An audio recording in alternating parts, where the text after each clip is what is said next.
திண்டுக்கல் நாடாளுமன்ற தொகுதியில் பாட்டாளி மக்கள் கட்சியின் வேட்பாளராக 25 நாட்கள் தொடர்ந்து மக்களை சந்தித்த அந்த அனுபவம் இன்னும் நிறைய யோசிக்க வைத்திருக்கிறது. அதன் அடிப்படையில் மக்களின் ஏராளமான தேவைகள், அதை புரிந்து கொள்ளாத அரசியல் தலைவர்கள், அதை புரிந்து கொள்ளாத, அதை செயல்படுத்தாத, அதை நிறைவேற்றி கொடுக்காத அரசியல் தலைவர்கள் இந்த திண்டுக்கல் நாடாளுமன்ற தொகுதியில் நிறைந்திருக்கிறார்கள். இது சரி செய்யப்பட வேண்டும். மக்களுக்கான குரலாக என்றைக்கும் நாங்கள் ஒழிக்க வேண்டும் என்பதன் அடிப்படையில் மருத்துவர் அன்புமணி ராமதாஸ் அவர்களின் ஆணைப்படி திண்டுக்கல் நாடாளுமன்ற தொகுதியில் திண்டுக்கல்லில் தொடர்ந்து பணியாற்றுவதற்காக என்னை தயார்படுத்திக் கொள்வதற்கு இன்றைக்கு திண்டுக்கல்லில் எனக்கான இருப்பிடமாக இங்கே வீடு புதுசாக பால் காய்ச்சிருக்கோம். காரணம் என்னன்னா, வெற்றி தோல்வி இதெல்லாம் எதிர்பார்ப்புகளை தாண்டி மக்களோடு என்றும் களத்தில் இருக்க வேண்டும். ஏன்னா ஒவ்வொரு தொழிலும் பிரச்சாரத்தின் போதும் மக்கள் மிகுந்த நம்பிக்கையோடும் எதிர்பார்ப்போடும் என்னை சந்தித்தார்கள். வாக்குகளின் எண்ணிக்கை எங்களுக்கு பேராதரவாக இருக்கும் என்று முழுமனதாக நாங்கள் நம்புகிறோம். அதன் அடிப்படையில் தொடர்ந்து இந்த திண்டுக்கல் நாடாளுமன்ற தொகுதியில் நான் வாக்குறுதிகளாக கொடுத்த அத்தனையும் நிறைவேற்றி தருவதற்காகவும், இப்போ கூட பார்த்தீங்கன்னா மழையை ரொம்ப எதிர்பார்த்துருக்கிறோம். ஆனால் மழை வந்த பிறகு மலைப்பிரதேசங்கள் பூரா தொடர்பு துண்டிக்கப்பட்டு அடிப்படை வசதிகள் கூட போய் சேராத பகுதிக்கு மக்கள் இருந்து கொண்டு இருக்கிறார்கள். ஆனால் அரசியல் தலைவர் கவனத்துக்கு இதெல்லாம் போகலை. இதையெல்லாம் எடுத்து செல்வதற்கும் மக்களின் குரலாக ஒழிப்பதற்கும் நாங்கள் தயாராக இருக்கிறோம். தமிழக அரசு உடனடியாக திண்டுக்கல் மாவட்டத்தில் கஞ்சா போதைப்பொருள் ஏகப்பட்ட, அது முக்கியமா மாணவர்கள் மத்தியில புழங்கிட்டு வருது. இன்னும் சொல்ல போனா டாஸ்மாக் கடைங்கிறத விட அதிக அப்ரூவல் இல்லாத, அரசு அனுமதி இல்லாத செல்லிங் பண்றது, இந்த வார்த்தையை இங்க மட்டும் தான் நான் கேள்விப்படுறேன். இது இந்த திண்டுக்கல் நாடாளுமன்ற தொகுதி முழுக்க நிறைந்து காணப்படுகிறது. இதையெல்லாம் உடனடியாக தமிழக அரசும் மாவட்ட நிர்வாகமும் தலையிட்டு தமிழக அரசும் இதை உடனடியாக கவனத்தில் எடுத்துக்கொண்டு இதை உடனடியாக கருத்து நிறுத்த வேண்டும். இந்த கஞ்சா போதைப் பொருள் அதிகமாக புழங்குறதுனால இன்னைக்கு சட்ட ஒழுங்கு நிறைய சீர்கேடுகள் ஆயிருக்கு. நிறைய கொலைகள், வெட்டுக்குத்து நடந்து கொண்டிருக்கிறது. உடனடியாக நம்ம திண்டுக்கல் காவல்துறை உடனடியாக அதை கவனத்தில் எடுக்க வேண்டும் என்றும் இந்த தருணத்தில் கேட்டுக்கொள்கின்றோம். மக்களுக்கு உங்களின் குரலாக நாம் என்றென்றும் உங்களோடு இருக்கிறேன் என்பதனை இந்த ஊடக நண்பர்களின் வாயிலாக நான் இந்த தகவலை தெரியப்படுத்த விரும்புகின்றேன்.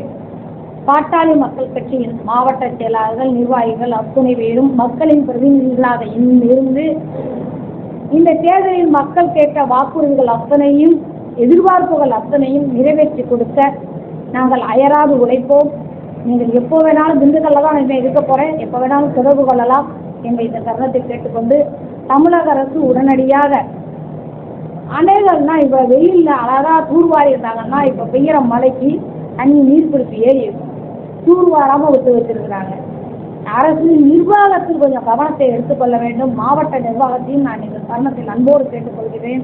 விவசாயம் நிறைந்த பகுதி, விவசாயிகளின் கோரிக்கைகளை கணக்கில் எடுத்துக்கொண்டு தூர்வாருகிற விஷயங்கள், ஆறுகள் மைய நீரோட்டத்தை விட்டு இன்னைக்கு நிறைய இடங்கள்ல கடத்திட்டு போயிட்டு இருக்கிறாங்க. சத்தம் பகுதியிலையும் அது நடக்குது, உலகநாடு பகுதியிலையும் நடக்குது. இதையெல்லாம் கவனத்தில் எடுத்துக்கொண்டு திண்டுக்கல் மாவட்ட நிர்வாகம் தமிழக அரசும் உடனடியாக கவனத்தில் எடுக்க வேண்டும் என்று பாட்டாளி மக்கள் கட்சியின் சார்பில் கேட்டுக்கொள்கின்றேன்.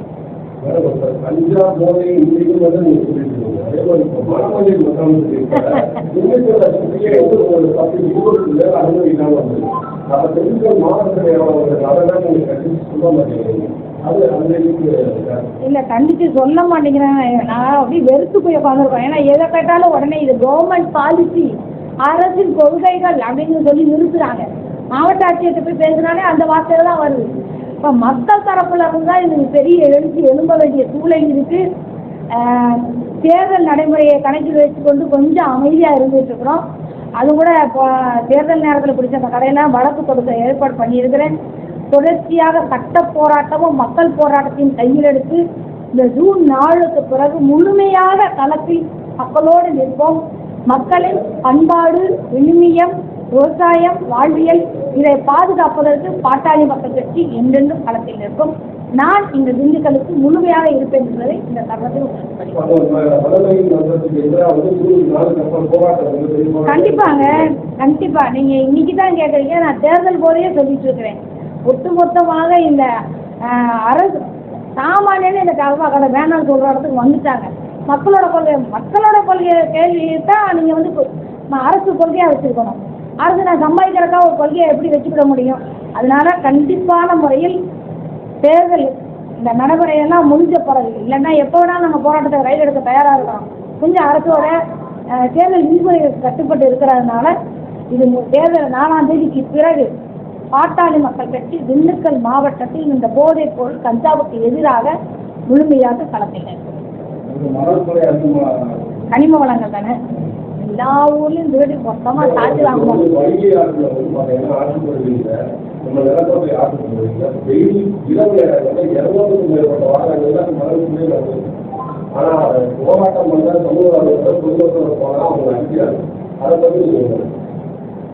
அரசு முற்றிலுமாக மக்களுக்கான அரசாக இல்லாமல் எல்லாத்தையும் சுரண்டிட்டு போற அரசாக இன்றைக்கு திமுக அரசு மாறி இருக்கிறது.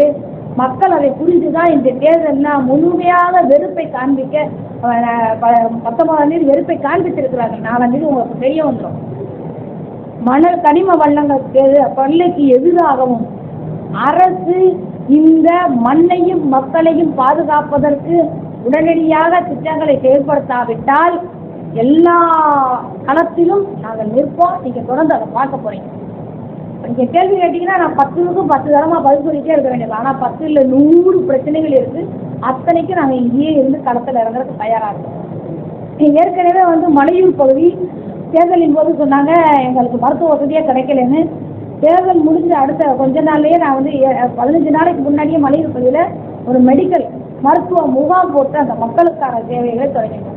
ஆக்கப்பூர்வமான பணிகள், எதிர்க்க வேண்டிய பணிகள், இது ரெண்டையும் திண்டுக்கல் மாவட்டத்தில் இனி நீங்க கொஞ்ச காலத்துல எல்லாத்தையும் பார்ப்பீங்க. ஐயாம்பட்டி பகுதியில் தனி மனிதர்களுக்கிடையே நடந்த மோதலை விசிகாவினர் உள்ளே புகுந்து அது சாதிய மோதலாக மாற்ற முயற்சித்தார்கள். ஆனால் காவல்துறை சரியான இடத்தில் உள்ள புகுந்து அது தனி மனித வெறுப்பு தான், அது சாதிய மோதல் அல்ல, அது அரசியல் மோதல் அல்ல என்று அந்த பிரச்சனைக்கு முற்றுப்புள்ளி வைத்ததற்கு காவல்துறைக்கு பாட்டாளி மக்கள் கட்சியின் சார்பில் எனது பாராட்டுகளை தெரிவித்துக் கொள்கின்றோம், நன்றியை தெரிவித்துக் கொள்கின்றோம்.